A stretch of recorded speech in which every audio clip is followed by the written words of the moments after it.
இந்த 12,000 கோடி முதல்வர் கேட்டிருக்காரு. சென்னையில் மட்டும் நமக்கு அரசு சொத்துன்னு எவ்வளவு பாதிப்பு ஏற்பட்டிருக்கு, எவ்வளவு ரூபாய்க்கு? நிச்சயமாக அதை கணக்கெடுத்திருப்பார்கள். சென்னையில் தான் அதிக அளவு பாதிப்பு இருப்பதாக கணக்கிட்டிருக்கின்றார்கள். அது குறித்த புள்ளி விவரங்களை முழுமையாக அரசு துறை சார்ந்த அதிகாரிகள் கணக்கெடுத்து வந்த மத்திய குழுவிடம் வழங்கியிருக்கின்றார்கள். சபரிமலையில நிறைய பேர் இது பண்ணிருக்காங்க, தமிழ்நாட்டில் நிறைய பேர் இது பண்ணிருக்காங்க. முதலமைச்சர் கூட தலைமைச் செயலர் மூலமா பேசியிருக்காங்க.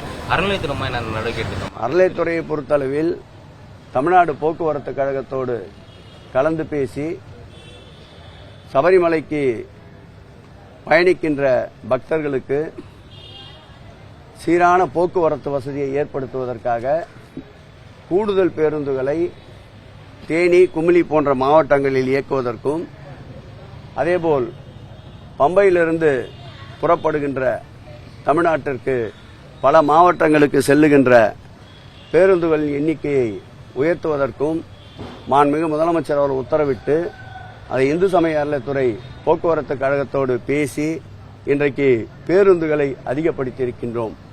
அதேபோல் கன்னியாகுமரி மாவட்டத்திலிருந்து ஒரு ஈஓவும் மற்றும் ஒரு சூப்பரண்டும் சபரிமலையிலே நிரந்தரமாக பணியாற்றி கொண்டிருக்கின்றார்கள்.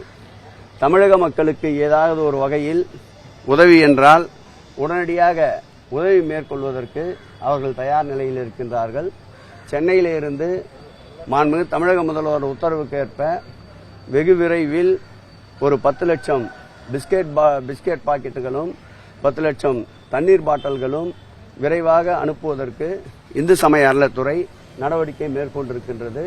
பக்தர்கள் தேவைப்படுகின்ற அனைத்து உதவிகளையும் செய்வதாக மாண்புமிகு தமிழக முதலமைச்சரிடம் கேரள அரசாங்கம் உறுதியளித்திருக்கின்றது.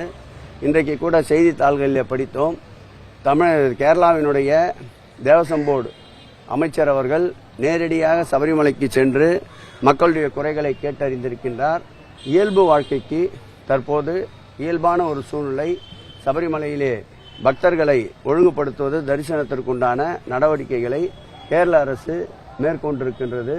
சமீபத்தில் பெய்த பெருமழை, அதேபோல் தெலுங்கானாவில் ஏற்பட்ட தேர்தல் முடிவுக்கு பிறகு ஒரே நேரத்தில் அதிகமான பக்தர்கள் வருகை தந்ததால் இந்த கூட்ட நெரிசல் என்று தேவசம் போர்டு சார்பில் தெரிவிக்கப்பட்டிருக்கின்றது.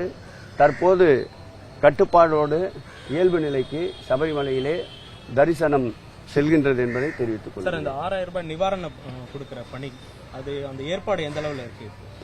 நிச்சயமாக மகளிர் உரிமை தொகை 1 கோடிக்கும் மேற்பட்டவர்களுக்கு எந்தவிதமான சிறு புகாரும் இல்லாமல், யாரையும் அலைக்கழிக்காமல் எப்படி வழங்கப்பட்டதோ அதுபோல் திட்டமிட்டு செயலாற்றுவதில் தமிழகத்திற்கு நிகராக ஒன்றியத்திலே எந்த மாநிலத்தையும் சொல்ல முடியாது.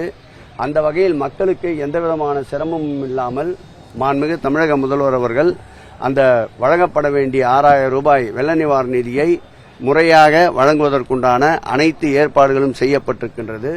ஒவ்வொரு நியாய விலைக்கடைகளிலும் இருக்கின்ற அந்த கார்டுதாரர்களுக்கு ஏற்றாற்போல் ஒவ்வொரு நாளைக்கு இத்தனை நபர்கள் என்று பிரித்து கூட்ட நெரிசல், கூட்ட நெருக்கடி இல்லாமல் மக்களை அலைய வைக்காமல் ஒழுங்குபடுத்தி தருவதற்குண்டான திட்டமிடலை ஏற்கனவே செய்திருக்கின்றார்கள். இந்த 6,000 ரூபாய் கொடுக்கறதுல சில ரெஸ்ட்ரிக்ஷன்ஸ் இருக்கு.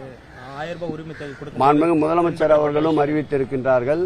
நம்முடைய விளையாட்டுத்துறை அமைச்சரும் நேற்றைக்கு முந்தைய தினம் பேட்டியிலே கூட குடும்ப அட்டைதாரர்களுக்கு வழங்குவோம், குடும்ப அட்டை இல்லாதவர்களுடைய கோரிக்கைகளையும் பரிசீலிப்போம் என்று சொல்லியிருக்கின்றார். அந்த வகையிலே பாதிக்கப்பட்ட அனைத்து மக்களுக்கும் நிவாரணம் வழங்குவதற்கு மாண்புமிகு தமிழக முதல்வர் அவர்கள் கருணையுள்ளத்தோடு முடிவெடுப்பார் என்பதை தெரிவித்துக் கொள்கிறேன். செய்திகளை உடனுக்குடனும் துல்லியமாகவும் தெரிந்து கொள்ள சப்ஸ்கிரைப் பண்ணுங்க.